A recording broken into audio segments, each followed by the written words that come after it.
Lagi dan lagi, sejumlah nama artis kembali diseret aparat ke jeruji besi akibat kasus yang sama. Gatot Brajamusti menjadi nama terakhir yang diamankan oleh aparat kepolisian. Penangkapan ini cukup mengejutkan mengingat pria Parubaya yang akrab disapa AA Gatot ini baru saja dinobatkan sebagai Ketua Umum Persatuan Artis Film Indonesia untuk kedua kalinya. Mereka malah dikorbankan hanya untuk pencitraan bangsa. Anda begitu bisa luasa berbicara bangsa karena ini Anda dalam posisi yang mendapatkan keuntungan. Tapi akan lain halnya bila Anda adalah bagian daripada korban.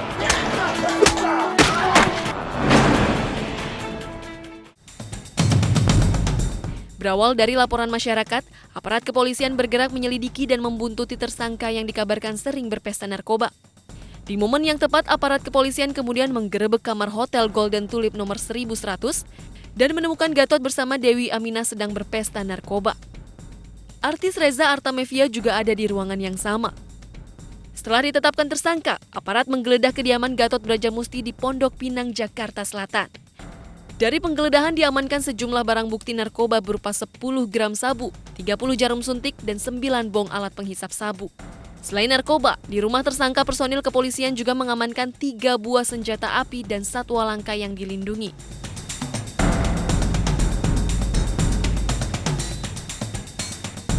Buka bang. Ini senjatanya. Tahan bang. Ini Glock nih. Ini Glock 26. Yang bersangkutan ya melanggar Undang-Undang Darurat nomor 12 tahun 1951. Pasal 1 ayat 1 ancaman hukumannya hukuman mati.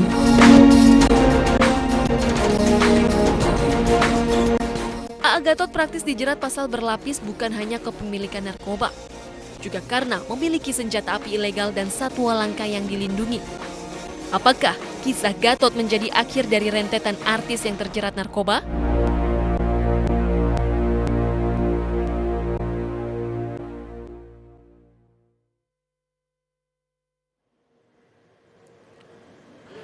Selamat malam, kita jumpa lagi di Polemik, program bincang-bincang yang membahas sebuah persoalan secara komprehensif dengan menghadirkan narasumber yang eksklusif. Penangkapan Gatot Brajamusti dalam kasus narkoba menjadi pembuka kotak Pandora bahwa yang mengikuti kasus narkoba itu ada beberapa kasus lain. Kepemilikan senjata api, penguasaan satwa langka yang dilindungi, dan yang terakhir adalah pelecehan seksual melibatkan anak-anak di bawah umur. Kemana arah kasus ini? Itulah yang akan kita bahas pada malam hari ini. Di studio sudah hadir bersama kita ada Pak Inyoman Adi, kuasa hukum Gatot Brajamusti. Selamat malam. Malam. Kemudian ada Bung Ramdan Alamsah, kuasa hukum Reza Artamevia. Selamat malam. Selamat malam. Dan ada Ibu Elsa Sarif, kuasa hukum korban Gatot Brajamusti. Selamat malam. Selamat malam. Ibu Maria Ulfa, komisioner KPAI. Selamat malam. Selamat malam. Dan Mas Tio Pakusadewo, aktor senior. Dan seperti biasa, sidang istimewa ini dipimpin oleh Cepopong, aktor lawas, aktris lawas ya. Baik, Assalamualaikum, selamat malam dan salam sejahtera. Sampurasun. Terima kasih atur nuhun. Baik, dengan ucapan Bismillahirrahmanirrahim, Cepopong buka sidang istimewa malam ini dengan judul Lembah Hitam AA Gatot. Dor. Iya. Mana? Kata tertib? Oke. Sama kau aja. Iya, Kata tertib. terima kasih Cepopong. Saya langsung ke Ibu Elsa. Malam ini korban Gatot Brajamusti. Kenapa disebut korban? Mereka akan melapor ke Polda Metro Jaya. Apa kasusnya? Iya, pada saat ini yang memberi kuasa kepada kantor saya adalah 8 orang. Ya.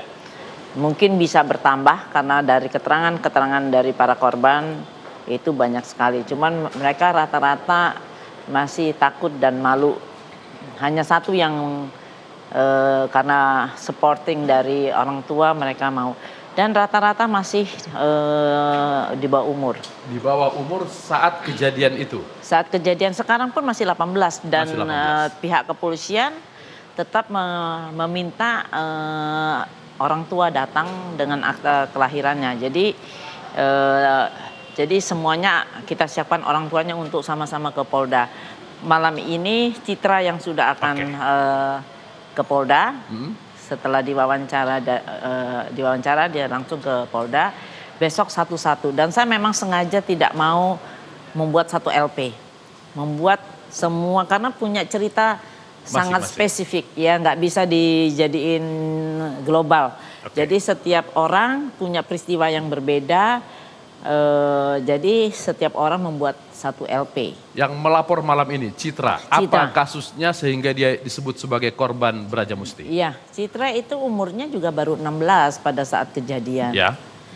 16 dan juga dia sempat dia juga diberikan sabu sehingga dia nggak sadar, dan kemudian pakai cara-cara menikah dengan yang tidak sesuai dengan agama. Ya. Dan kemudian mengatakan bahwa dia adalah kadang kalau yang Nyonya Dewi istrinya dia berperan sebagai A. Gatot. Tapi kalau dengan perempuan yang lain kadang menjadi uncle, dengan Reza menjadi Nabi Sulaiman, dengan yang lain Malaikat Jibril, pokoknya berbeda-beda. Jadi setiap perempuan itu merasakan bahwa walaupun tubuhnya sama, tetapi yang di dalamnya orangnya berbeda. Jadi tidak poligami, tapi satu istri, satu itu perasaannya. Satu tokoh. Tapi padahal sebetulnya satu. Kalau kita lihat kan. Nah, jadi seperti melakukan penjelmaan, tetapi semua itu menjadi seakan-akan benar karena pengaruh dari narkotik ini, sabu ini. Jadi mereka mengatakan namanya membakar kristal. Jadi nggak pakai kembang, nggak pakai apa, tapi membakar kristal. Kristalnya baru ditahu bahwa kristal itu adalah sabu. Nah, jadi membuat mereka tidak sadar sehingga gairah seksnya memang lebih tinggi. Jadi murni sabu. Ketidaksadaran itu pengaruh daripada narkoba. Sabu itu, bukan karena figur yang bagaimana gitu? Ya enggak lah ya. Kita juga kita punya standar kegantengan tuh punya standar. Baik, baik. Saya ke Pak Nyoman. Pak Nyoman sekarang menjadi pengacara untuk kasus mana aja? Masih umum. Umum. Tapi ada beberapa kuasa. Yang pedofil dan pelecehan seksual yang baru dilaporkan malam ini sudah Anda ketahui? Belum, tetapi saya bisa jawab sedikit banyak. Kita kan negara hukum. Itu orang melaporkan sesuatu yang kita hormati. Tentunya Polda Metro Jaya yang dilaporkan di sana, tentunya kan ada standarisasi tata cara pelaporan itu. Harus memenuhi unsur minimal 2 alat bukti dan sebagainya. Kalau ataupun alat bukti itu cukup sebagai standar untuk laporan, tentunya ada proses penyelidikan mungkin. Apakah mungkin kalau anak di bawah umur mungkin pengaduan dulu, kalau mungkin terbukti baru ditingkatkan menjadi penyelidikan. Diproses di kepolisian, dilimpahkan ke kejaksaan, ada proses pra penuntutan, apakah memenuhi unsur. Jadi masih panjang ya? Masih memerlukan proses. Artinya bukan tidak mungkin yang melaporkan itu nanti juga bisa sebagai terlapor. Kalau nanti bisa tidak dibuktikan. Artinya ini kita hanya menjawab secara umum aja. Artinya kami tidak khawatir, itu justru malah kita hormati daripada ngomong-ngomong di media, di luar, justru malah kena laporan balik nanti kan. Alangkah lebih baik kalau merasa dirugikan, silakan dilaporkan. Untuk pembuktian perlu proses. Sejak awal ketika memegang kasus ini, membayangkan bahwa akan ada kasus-kasus lanjutan, kasus-kasus berikutnya? Tidak. Tidak sama sekali. Sama sekali tidak. Misteri sesuai dengan tema hari ini. Iya kan? Jadi klien Anda sama sekali nggak tahu kita. Ya? Iya, kita hanya tahu kepemilikan narkoba, senjata, dan hewan, satwa langka. Dan hewan. Dan hewan pun itu kan harusnya negara berterima kasih dong. Karena kan udah dipelihara dari kecil, dikasih makan. Nah orang udah ngasih makan, udah memelihara besar, terus diambil, dilaporkan, negara ini kok jahat bener. Oke. Negara itu kan harus melindungi masyarakat dan sebagainya, walaupun memang undang-undang langka itu menguasai dan sebagainya. Ini kan bukan tidak disiksa. Baik, oke. Saya Bung Ramdan, klien Anda hari ini dinyatakan positif narkoba. Setelah positif, negatif, dan sekarang positif. Ini sebenarnya perlu diluruskan ya. Oke.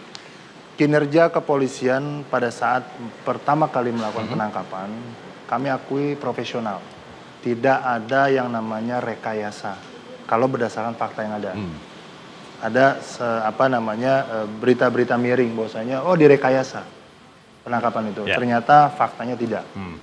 Pada saat diperiksa hari pertama, ya, klien kami memang terbukti di dalam urinnya itu terdapat unsur-unsur zat ya yang terkandung di dalam sabu. Oke, kami tidak pungkiri itu, kami tidak membantah. Fakta pertama. Kemudian dilakukan penelitian darah yang di Bali, hasilnya positif. Nah, kemudian pada saat besoknya hari keempat, dicek secara urin di BNN karena ada proses bahwasanya kami memohon kepada Polda karena perkara ini udah dilimpahkan nih. Udah dilimpahkan oleh pengacara lokal yang mendampingi Reza, memang sudah dimintai. Ya, dimintai katanya penangguhan, tapi kan tidak dikabulkan. Kemudian ketika dilimpahkan ke Polda Nusa Tenggara Barat, kami mohon untuk dilakukan rehabilitasi karena kami yakin klien kami ini adalah korban. Bukan pelaku kejahatan. Korbannya siapa? Korban penyalahgunaan narkoba. Ketika memang narkoba itu diberikan oleh orang-orang tertentu, berarti dia pelakunya. Klien kami adalah korban, itu pasti. Hanya ikut serta di dalam. Karena tidak terdapat barang bukti. Barang bukti itu tidak ada padanya, tapi ada di Agatot.